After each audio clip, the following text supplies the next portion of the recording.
நீங்கள்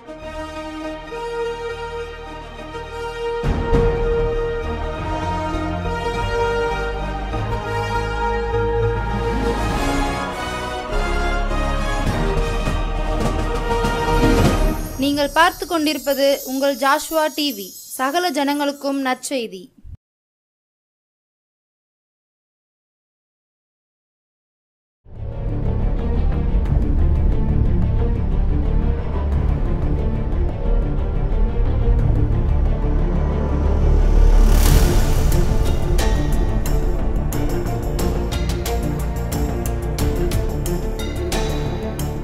கர்த்தருடைய பரிசுத்த நாமத்துக்கு ஸ்தோத்திரம் உண்டாவதாக. இந்த நாளிலும் உங்கள் அனைவரையும் பார்ப்பதிலே நான் மகிழ்ச்சி அடைகிறேன். மீண்டுமாய் தேவனுக்கு நான் நன்றியை செலுத்துகிறேன். தியானத்திற்கு முன்பாக தலைகளை தாழ்த்தி ஜெபம் பண்ணுவோம். நன்றி இயேசுவே, என்னாலும் இயேசுவே, நன்றி இயேசுவே, என்னாலும் இயேசுவே, ஒரு நாளும் என்னை மறவா தெய்வம் நீரே, நன்றியோடு உம்மை துதிக்கிறே, ஒரு நாளும் என்னை மறவா தெய்வம் நீரே, நன்றியோடு உம்மை துதிக்கிறே. நன்றி இயேசுப்பாமே, நன்றியோடு துதிக்கிறோம், ஸ்தோத்தரிக்கிறோம். இந்த நாளிலும் கூட தகப்பன், நாங்கள் உண்மை தியானிக்கிற தியானமும் எங்களுடைய வாயின் வார்த்தைகளும் உடைய சமூகத்திலே பிரீதியாக இருப்பதாக என்று ஜெபிக்கிறோம். தேவரீர் எழுந்தருளுங்க, உங்கள் வார்த்தையை நீங்கள் மகிமைப்படுத்துங்க. இயேசுவின் நாமத்தினாலே பிதாவே, ஆமேன். இந்த நாளிலும் நாம் தியானிக்கும்படி தெரிந்து கொண்ட வேதவசனம் யோவான் எழுதின 3ஆம் நிருபம் 2ஆம் வசனம். அப்போஸ்தலனாகிய யோவான் எழுதின 3ஆம் நிருபம் 2ஆம் வசனம். பிரியமானவனே, உன் ஆத்துமா வாழ்கிறது போல நீ எல்லாவற்றிலும் வாழ்ந்து சுகமாய் இருக்கும்படி வேண்டுகிறேன். பிரியமானவனே, உன் ஆத்துமா வாழ்கிறது போல நீ எல்லாவற்றிலும் வாழ்ந்து சுகமாய் இருக்கும்படி வேண்டுகிறேன். ஒருவேளை ஆண்டவர் ஆதியாகமத்தில் ஆதாம் ஏவாளை படைத்த போது அந்த ஆதாமையும் ஏவாளையும் அழைத்து கொண்டு வந்து ஏதேன் தோட்டத்தில் விட்டுட்டு இப்படி தான் சொல்லி கட்டாயம் என்ன செஞ்சிருப்பாரு, வாழ்த்தி இருப்பார். தேவன் கூட ஆதாமை ஏவாளையும், பிரியமானவர்களே, உங்கள் ஆத்மா வாழ்கிறது போல நீங்களும் எல்லாவற்றிலும் வாழ்ந்து சுகமாக இருக்கும்படி நான் உங்களை வாழ்த்துறேன்னு சொல்லி கொண்டு வந்து விட்டுருப்பாருன்னு நினைக்கிறேன். பாருங்க, ஆதியாகமம் 2ஆவது அதிகாரம் 15ஆவது வசனத்தில் ஆண்டவர் வந்து ஆபிரகாமையும் ஏவாளையும் அழைத்து கொண்டு வர்றாரு. 15ஆவது வசனம், தேவனாகிய கர்த்தர் மனுஷனை ஏதேன் தோட்டத்தில் அழைத்து கொண்டு வந்து அதை பண்படுத்தவும் பாதுகாக்கவும் வைத்தார். பண்படுத்தவும் காக்கவும் வைத்தார். தேவனாகிய கர்த்தர் மனுஷனை ஏதேன் தோட்டத்தில் அழைத்து கொண்டு வந்து அதை பண்படுத்தவும் காக்கவும் வைத்தார்.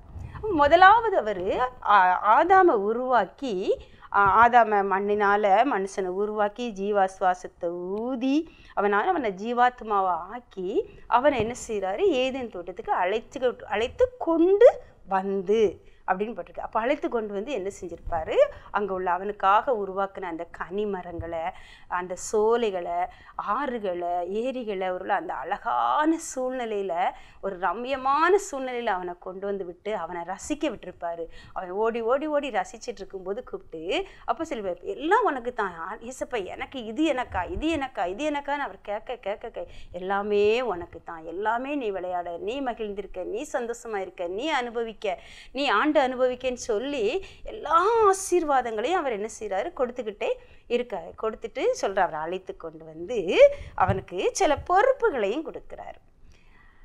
என்ன கொடுக்குறாரு, அதை பண்படுத்தவும் காக்கவும் வைத்தார். பொறுப்புகள்னா வேலை.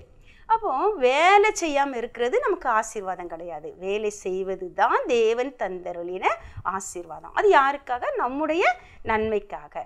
நம்ம எல்லாரும் நம்ம கையின் பிரயாசத்தை சாப்பிடணும். சும்மா இருந்து சாப்பிட்டா சோம்பலா போயிடும். ஏன்னா ஆண்டவர் நம்முடைய ஆண்டவர் வந்து நம்மை தம்முடைய சாயலாக சிருஷ்டித்துள்ளார். அப்போ அவருடைய சாயலாக சிரிக்கப்பட்டவங்கன்னா அவர் என்ன செய்கிறாரு, இஸ்ரவேலை காக்கிறவர் உறங்குவதும் இல்லை தூங்குகிறதும் இல்லை. அதே போல் நாமும் கூட நம்முடைய உள்ளுறுப்புகள் ஓயாமல் உழைச்சிக்கிட்டே இருக்குது. நம்முடைய ஒருவேளை வெளியே பிரகாரமான சரீரத்தில் நம்ம நித்து தூங்கினாலும் நம்முடைய உள்ளுறுப்புகள் இடைவிடாமல் வேலை செஞ்சுக்கிட்டே இருக்குது. அதே போல் நம்ம வாழ்க்கையில் நம்முடைய சரீரத்தின் ஒவ்வொரு உறுப்புகளும் அதுக்குரிய வேலைகளை செய்யணும் அப்படின்னு சொல்லி ஆண்டவர் நியமித்து வைத்திருக்கிறார். அப்படி நியமித்த அந்த வேலைகளை செய்யும்போது தான் அது ஆரோக்கியமாக பலமாக நீடித்த ஆயுசுடையதாக காணப்படுது.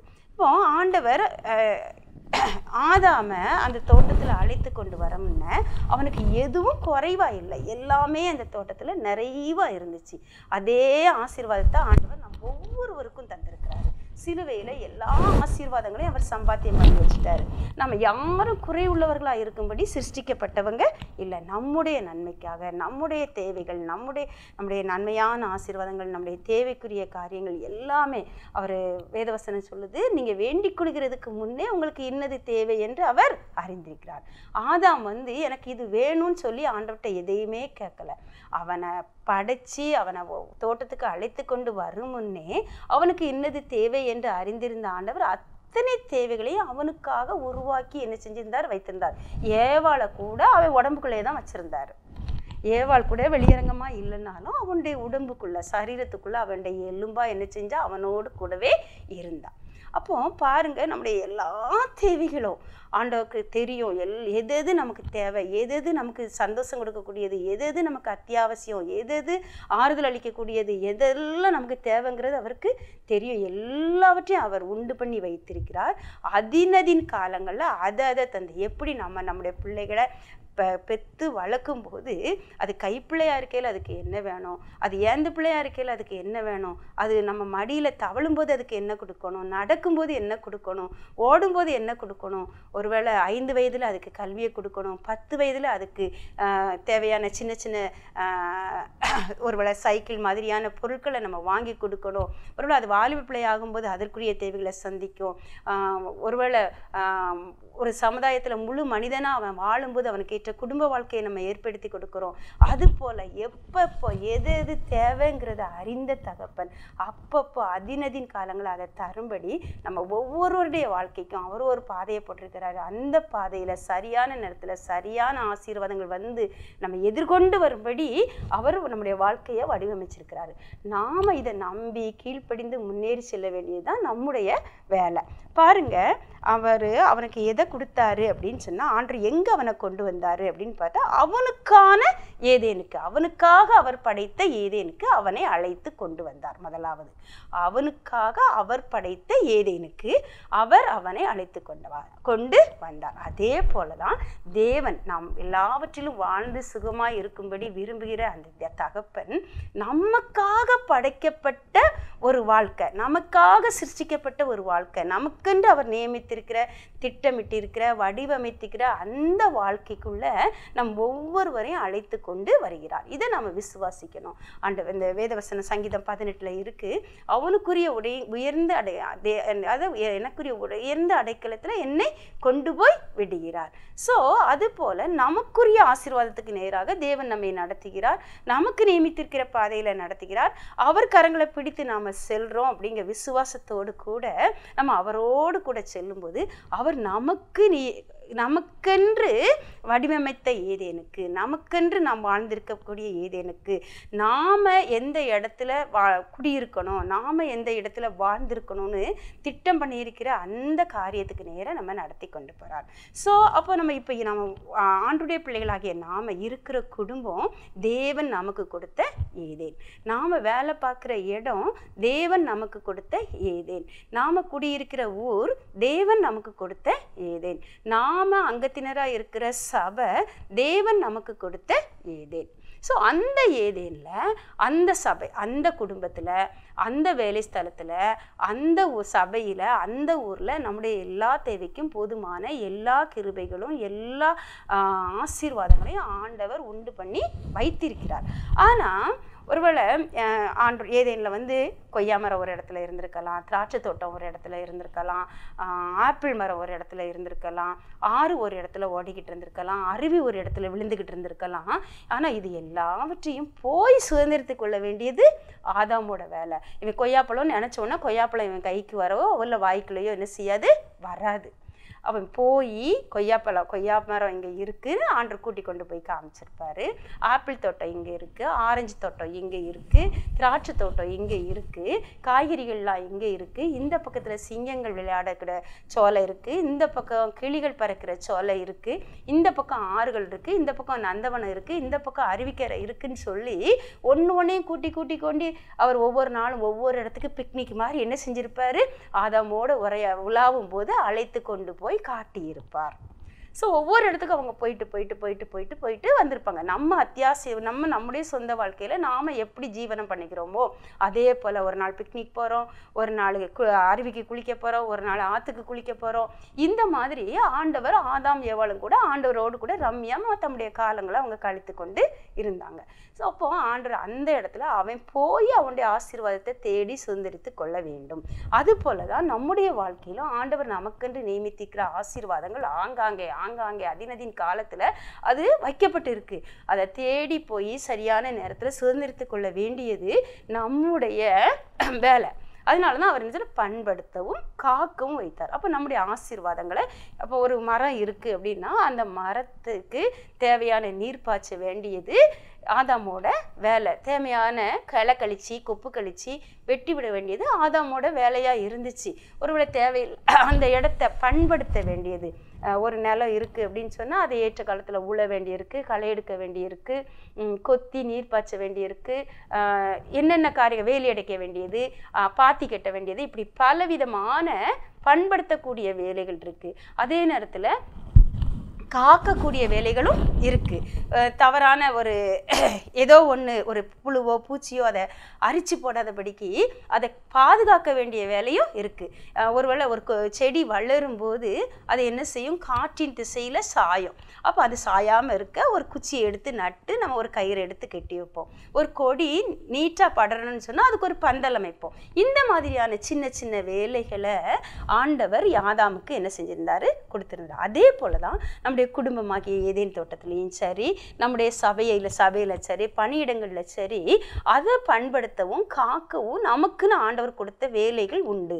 அந்த வேலைகளை சரியாக செய்யக்கூடிய ஞானத்தை தேவ சமூகத்தில் பெற்றுக்கொண்டு எந்தெந்த இடத்துல எந்தெந்த காரியங்களை செஞ்சால் அது பண்படுத்தப்படும், பாதுகாக்கப்படுங்கிறத அறிஞ்சு அந்தந்த இடத்துக்கு ஏற்ற விதத்தில் செயல்படக்கூடிய ஞானத்தை தேவனுடைய சமூகத்தில் கேட்டு பெற்றுக்கொண்டு நாம் என்ன செய்யணும், செயல்படும் போது அந்த இடத்துக்கு நம்ம ஆசீர்வாதமாக இருப்போம்.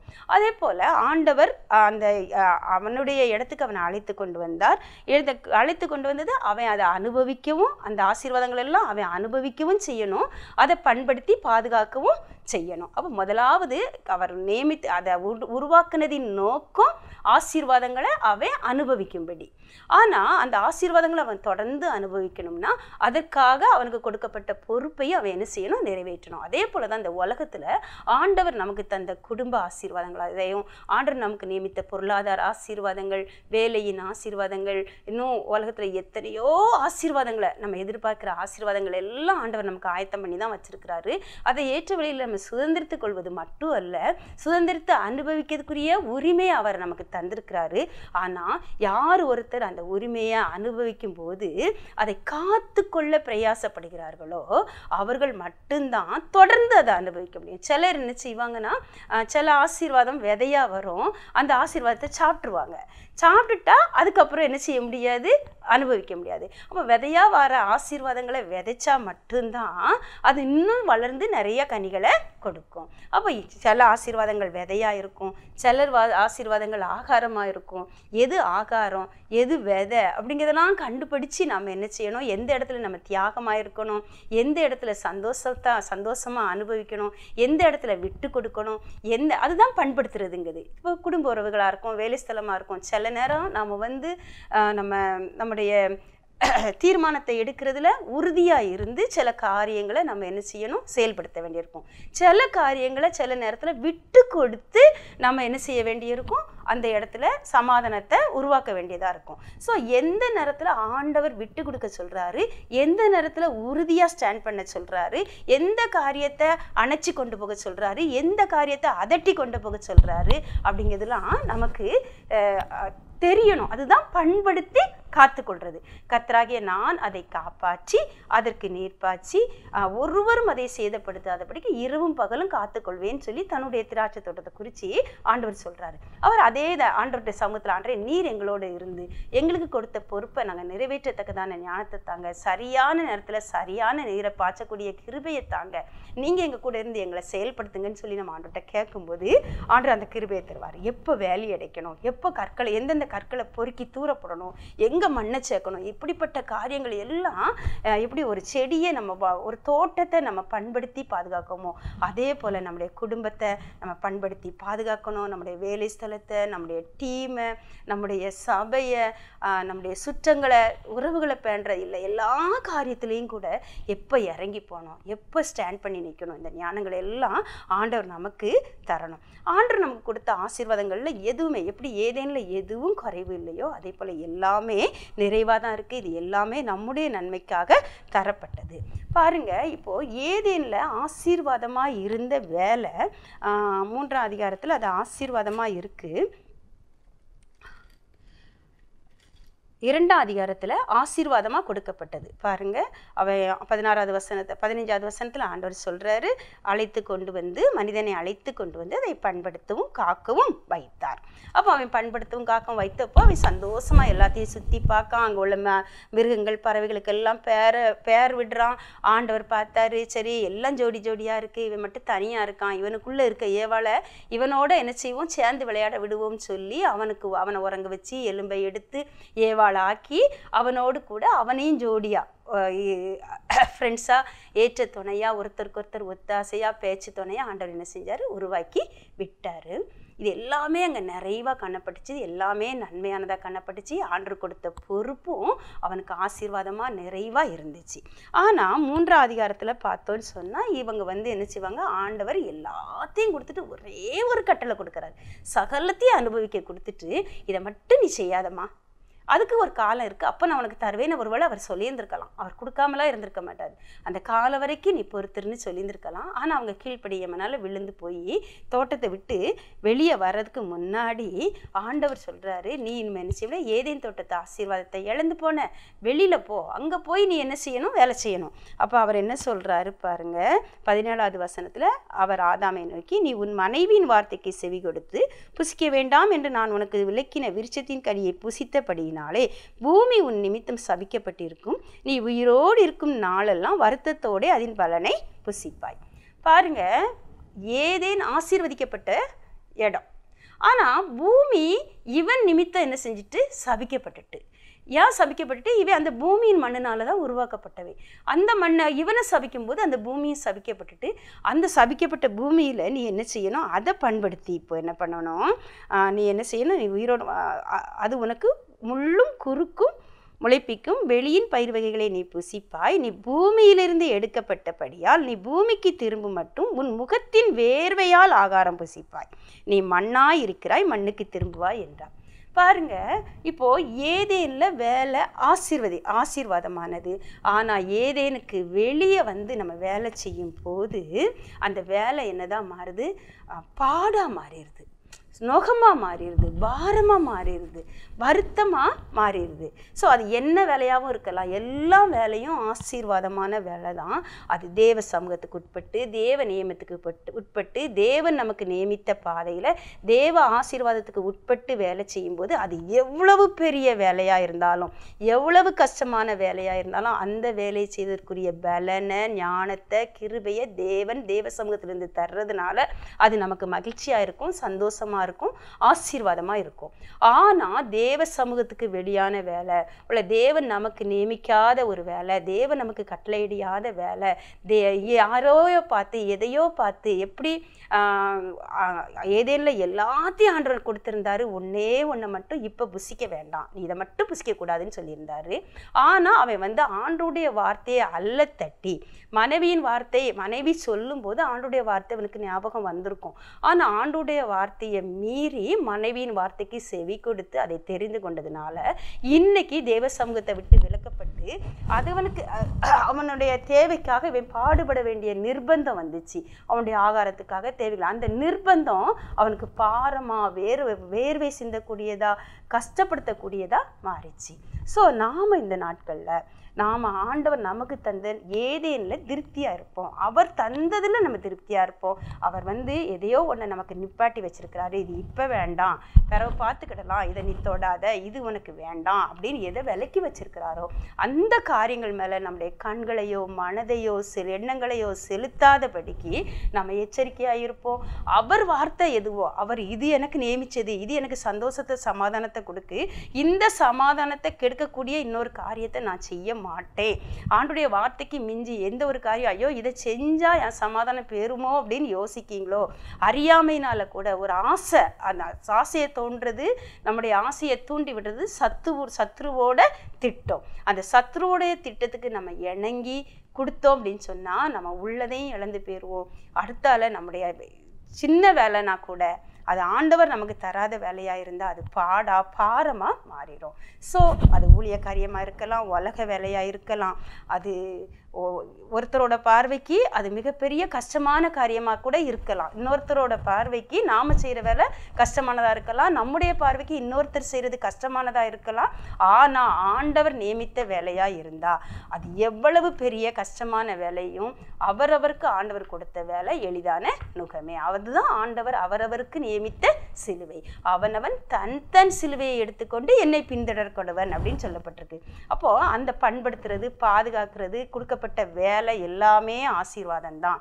நம்ம இன்னொருத்தர் வேலையை நம்ம அற்பமாக எண்ணவும் கூடாது, அதுவும் தவறு. நம்முடைய வேலை ஒரு வேளை அறைக்குள்ள இருந்து செய்கிற வேலையாக இருக்கலாம், ஒரு விவசாயியோட வேலை வெயிலில் நின்று வேர்வை சிந்து உழைக்கிற வேலையாக இருக்கலாம். ஆனால் அதுதான் அவனுக்கு நியமிக்கப்பட்ட வேலையாக இருந்தால் அந்த வெயில் கூட அவனுக்கு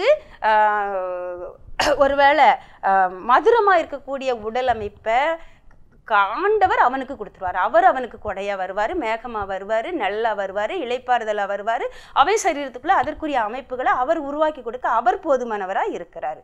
அதனால் யாரும் ஞானி தன் ஞானத்தை குறித்து மேன்மை பாராட்ட வேண்டாம், பலவான் தன்னுடைய பலத்தை குறித்து மேன்மை பாராட்ட வேண்டாம், பராக்கிரமன் தன் பராக்கிரமத்தை குறித்து மேன்மை பாராட்ட வேண்டாம். மேன்மை பாராட்டுகிறன் பூமியிலே நீதியையும் நியாயத்தையும் செய்கிற கர்த்தருடைய நாமத்தை குறித்தே மேன்மை பாராட்ட கடவன். அப்போ ஆண்டவர் என்ன வச்சிருக்கிற நிலைமைக்காக நான் ஆண்டவருக்கு நன்றி சொல்கிறேன்.